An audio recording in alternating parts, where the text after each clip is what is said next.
At that Tulsa conference, Andrew Brownstein, a reporter from the Chronicle, came. He attended. He was also interested in the ethical aspects of what advisors do. That article is still on the NAFA website, and you can go read it. I would strongly suggest that you do. The opening sentence in that article indicates the suspicion that some people have about what we do. Sophisticated programs bring awards to more colleges, thrilling presidents and donors, but are all the efforts ethical? The answer to his question in that article was no, not always. Mr. Brownstein provided an example of a faculty member in the Midwest who thought he discovered a formula for winning and was willing to impose it on his students. We all know this is clearly wrong-headed. No one wins. No matter what scholarship is gained, no one wins in such circumstances. There is no formula. And those who believe there is, they, for one, risk homogenizing their students in such a way that they become less interesting. And they teach those students about how they view them, that they somehow don't really matter in the process, that it's either the school or the advisor that really matters. And it's really the advisor who's really smart, that can somehow impose his or her will on the student to create some kind of formula. And besides, how many advisors could sit down, write an application themselves, and win such a scholarship? The arrogance of it is huge. And we should not consider that we can provide those formulas. And we cover up the loveliness of some of these students if we try to impose some kind of, oh, you can't do this or you can do that.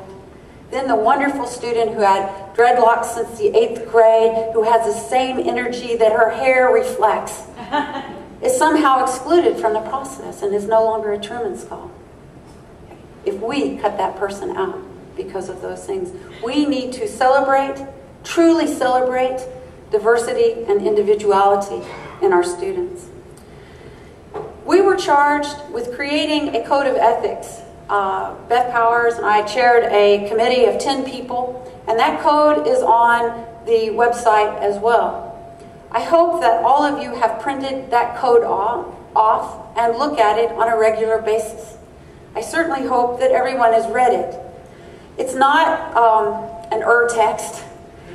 It's not something intended to be some sort of religious document that we have to check when we have some kind of situation. But it is a guide. It's a guide for people involved in this process. A guide for students. They have the do's and do nots. A guide for faculty. We have advisors. We have our do's and do nots. Institutions, what they should and should not do, and that could come in handy. And for foundations as well. Foundations have also been reflective. When you have a huge number of talented students and you select some over the others, then reflection is necessary. Repeated reflection on what we do and how we do it. It's easy for us to kvetch when a foundation doesn't pick our lovely, wonderful students. Something must be wrong. But just look on your own campus on those incredibly competitive application processes like the Goldwater that limit you to 4 or the Truman.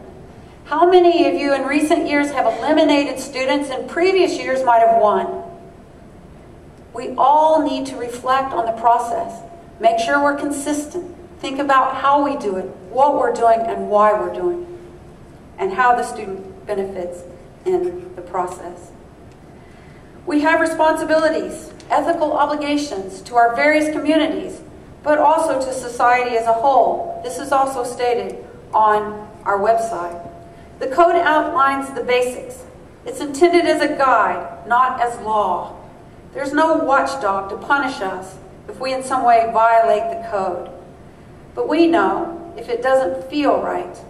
And of course, there is ever and always the student in front of you who also knows, who's making assessments about himself, about you, and about the institution, and what those values are. And we need to think about that as we move forward. because the student knows when a line has been crossed. So the selection process on our campus, foundation level, they need to be transparent and consistent, following stated goals.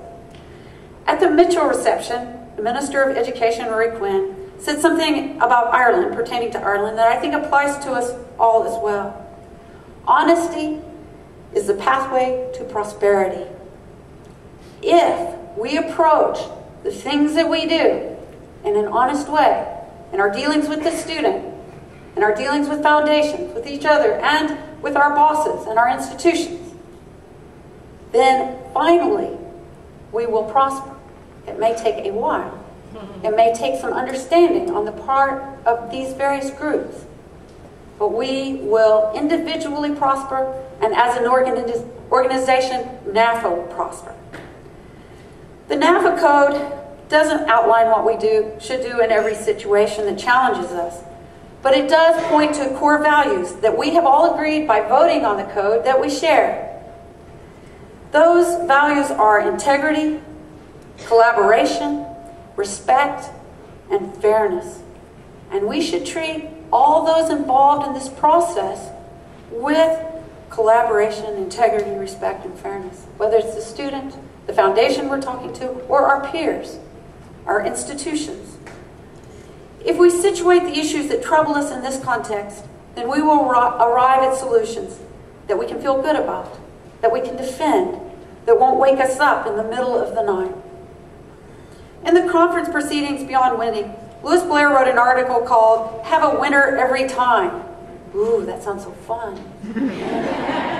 Have a winner every time in the Truman competition. At first glance, this looks like the very thing that we're arguing against. There's no formula. You can't do that. But of course, having someone who receives the award was not what Louis was talking about. In that article, he talks about how the students can benefit from that process, how they can learn more about themselves, and that's who you want them learning about, and move forward and succeed. So we can have winners every time as long as we are pointing students in the right direction, making sure they have access to support materials that foundations and scholarship programs provide. We're opening doors to students about programs that they may not have known about before. We're encouraging them. We're telling them spend 50 hours or more on this application. Why? Because you'll learn some great things. You may not win this, but you will win some way, whether it's getting into a graduate school, getting funding from a graduate school, winning a scholarship, and somebody has to win one of those 60 or 40 or 32 scholarships out there, and that's a possibility too. But again, we're responsible for letting them know what the odds are there as well.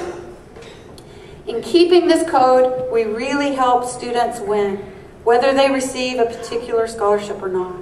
As advisors, we win every time as well, and so do our institutions, and so do the foundations. We're in this together. We have to approach our students, approach what we do in an ethical way.